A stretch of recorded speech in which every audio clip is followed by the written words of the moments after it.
जो पुलिस के साथ तो उनके वर्कर्स का क्लैश जो है, और पुलिस का जख्मी होना, ये किस कदर सीरियस और संगीन मामलात हैं। क्योंकि डीआईजी इस्लामाबाद जो है, मैंने जो अभी इनकी पिक्चर्स भी देखी हैं सोशल मीडिया पे ही, इस पूरे जो है कॉन्फ्रंटेशन, उसमें उनका वो क्या कहते हैं, जख्मी हुए हैं जी मुजम्मिल। पहली बात तो आप ये समझें कि जमान पार्क के बाद को बाहर कोई तहरीक इंसाफ के कारकुनान नहीं जमा थे। कोई लाहौराइट्स नहीं थे, कोई गुजरांवाला राइट्स नहीं थे, कोई फैसलाबाद के लोग नहीं थे, कोई शेखोपुरा नहीं था, कोई मुल्तान नहीं था। देखिए, इमरान खान साहब ने जो उनसे टिकट मांग रहा था उससे कहा था कि 25 बंदे लड़ने वाले जमान पार्क के बाहर भेजो और उनके खाने पीने रिहाइश का बंदोबस्त करो। कुछ ज्यादा तो केपी से उन्होंने मंगाए बंदे, लेकिन पंजाब में भी ऐसे हर एमएनए के पास 15, 20, 25 लोग मौजूद होते हैं जो उसके डाले के साथ चलते हैं, जो उसके साथ लड़ने के लिए तैयार होते हैं, जो डंडा बरदार फौज होती है, जो उसका इलेक्शन लड़ती है। तो इस वक्त चूंकि खान साहब के टिकट की गाहक ज्यादा थे, तो उन्होंने इसीलिए, वो देखे ना, एक सियासी पार्टी जो मुसलसल इलेक्शन का मुतालबा कर रही है लेकिन वो अपने टिकट नहीं अनाउंस कर रही, क्योंकि वो आखिरी दिन तक लोगों को एक्सप्लॉइट करना चाहते थे इस टिकट पे। इसमें ज्यादा लोगों की तादाद केपी से है, कम लोगों की तादाद पंजाब से है, पंजाब के दूर दराज इलाकों से लोग आए हुए हैं। तो एक तो ये आप ना कहें कि बाहर कोई कारकुनान थे, ये वो हर एमएनए एमपी के पास जो 15, 20, 25 लोग लड़ने वाले होते हैं वो जमा थे। तो एक तो ऑपरेशन क्लीन अप हो गया, वो सब अब जमान पर खाली हो गया। Chief justice Islamabad high court ने पिटीशन सुनने से इनकार कर दिया। उन्होंने कहा कल सुबह गिरफ्तार करके मेरे पास पेश करें, फिर मैं उसके बाद उनके बारे में देखता हूँ।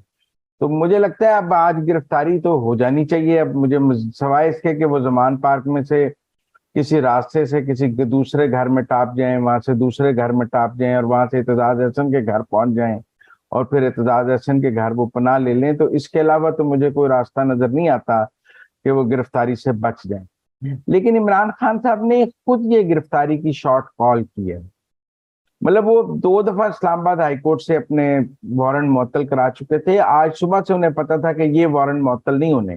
दूसरे वो जो जज जेबा वाले मुअत्तल, वो उन्होंने मुअत्तल करा लिए, लेकिन उन्हें पता था कि तोशा खाना में वो तमाम जो लीगल एवेन्यूज हैं वो एग्जॉस्ट कर चुके हैं, तो ये अब मुअत्तल नहीं होने। तो मेरे ख्याल में उन्हें पता था कि उनकी गिरफ्तारी हो जानी है, लेकिन शायद उनके अंदाजे से कम रेजिस्टेंस हुई है। मैं समझता हूँ वो ज्यादा रेजिस्टेंस एक्सपेक्ट कर रहे थे। उनके ख्याल में कोई 1, 2, 3 दिन तक रेजिस्टेंस चलनी चाहिए थी, बाहर लोग रहने चाहिए थे, लड़ाई जारी रहती और वो अंदर बैठे रहते और वो कहते कि लोग जो हैं बाहर देखें मेरी लड़ाई के खिलाफ मुजाहमत कर रहे हैं, और ज्यादा नुकसान वो एक्सपेक्ट कर रहे थे। लेकिन जब वो मुजाहमत की तैयारी का ऐलान करते हैं और जब वो लोगों को कहते हैं कि मेरी गिरफ्तारी रोकें, तो वो ये जानते हैं कि नुकसान होगा और वो नुकसान चाहते हैं। वरना पॉलिटिकल लीडर्स तो गिरफ्तारी दे देते हैं, वो गिरफ्तारी नहीं देना चाहते। अभी तक भी वो आखिरी लम्हे तक उसको फाइट कर रहे हैं, क्योंकि वो चाहते हैं कोई कैजुअलिटी हो जाए, कोई नुकसान हो जाए, कोई लाशों पर सियासत हो जाए, उन्हें कोई एक आधी लाश और मिल जाए इस सियासत में चलाने के लिए।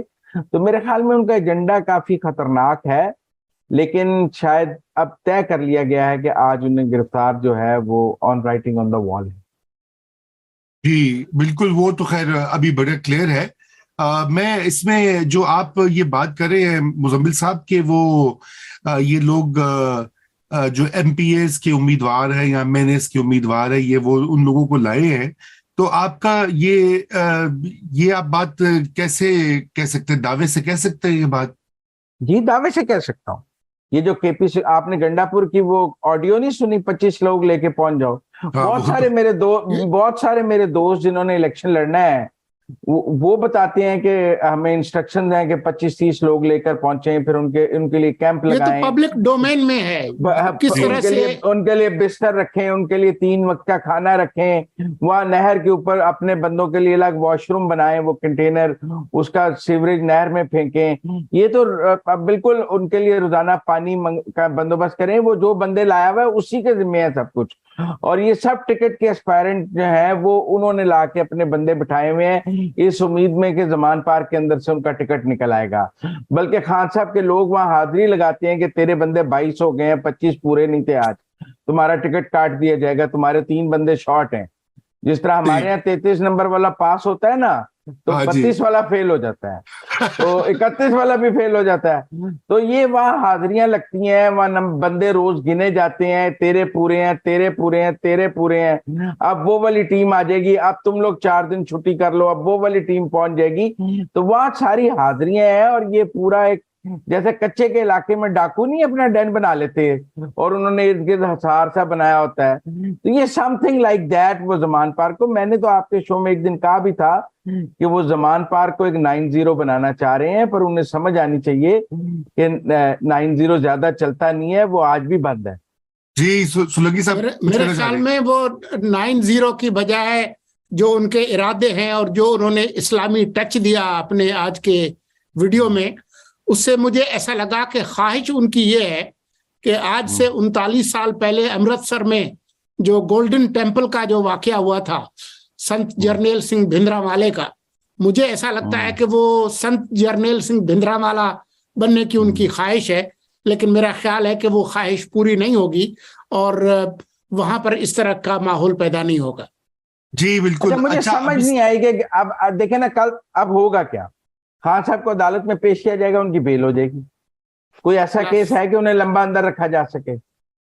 आप बताएं। नहीं नहीं नहीं नहीं, नहीं मुजम्मिल, आपको पता है कि वो क्यों पेश नहीं होना चाहते थे, क्यों गिरफ्तार नहीं होना? इसलिए कि वो नहीं चाहते कि फर्दे जुर्म लगे, क्योंकि बाकी तमाम जितने केसेस हैं उसमें जो तोशाखाना केस है वो खासा मजबूत है, उस पर उनकी नाअहली हो चुकी है पहले ही इलेक्शन कमीशन की तरफ से। मिस डिक्लेरेशन जो है वो भी मौजूद है उसमें और चीजों के अलावा। तो वो नहीं चाहते कि इलेक्शन की मुहिम से पहले उनकी नाअहली हो जाए, उनको सजा मिल जाए, ये है सारा मामला। तो इसलिए अब फर्दे जुर्म 16 को लग जाएगी, आप बेफिक्र रहें रूमी साहब, और जो आपके सारे थीसिस हैं वो हम पूरे नहीं होने देंगे। नहीं, मेरा थीसिस तो कोई भी नहीं है। तो... नहीं, वो जो आप कहते हैं ना खान दोबारा आएगा, छा जाएगा, खान को आने से कोई नहीं रोक सकता, तो फिर वो जो सारे थीसिस है ना वो हम भी यहाँ है, तुम भी देखोगे, हम भी देखेंगे। देखिए जी, मैं इख्तलाफ करता हूँ मुजम्मिल से। अगर पाकिस्तान के अवाम उनको और उनकी जमात को मुंतखब करते हैं तो ये पाकिस्तान के अवाम का अख्तियार है और हम उसका एहतराम करेंगे। अब ये हमारी मर्जी है कि जी हम अब सोलंकी साहब पता नहीं कैसी बातें करते हैं, मुझे तो उनकी को खास समझ नहीं आती है। लेकिन अजी को 30-35 साल 32-30 साल की जो मैंने रिपोर्टिंग की है, जो सियासत की को कवर किया है, मुझे तो अवाम की राय के ऊपर RTS नजर आता है, मुझे अवाम की राय के ऊपर RO नजर आता है, मुझे अवाम की राय के ऊपर बड़ा कुछ नजर आता है। ज्यादा मेरा कोई ज्यादा कामिल यकीन नहीं है कि इस मुल्क में अवाम की राय पर फैसले होते हैं। जहां सोलंकी साहब रहते हैं वहां की राय पर फैसले होते हैं और मेरा उन पर कामिल ईमान है। आप लोगों का ईमान मुतजलजल है, आप समझते हैं उनकी ताकत कम हो गई है, वो अब कुछ नहीं कर सकते। मेरा ईमान मुतजलजल नहीं है, मैं यकीन कामिल के साथ इस बात पर यकीन रखता हूँ कि वो जब अपनी आई पे आ जाए तो अपने टारगेट से अचीव कर लेते हैं।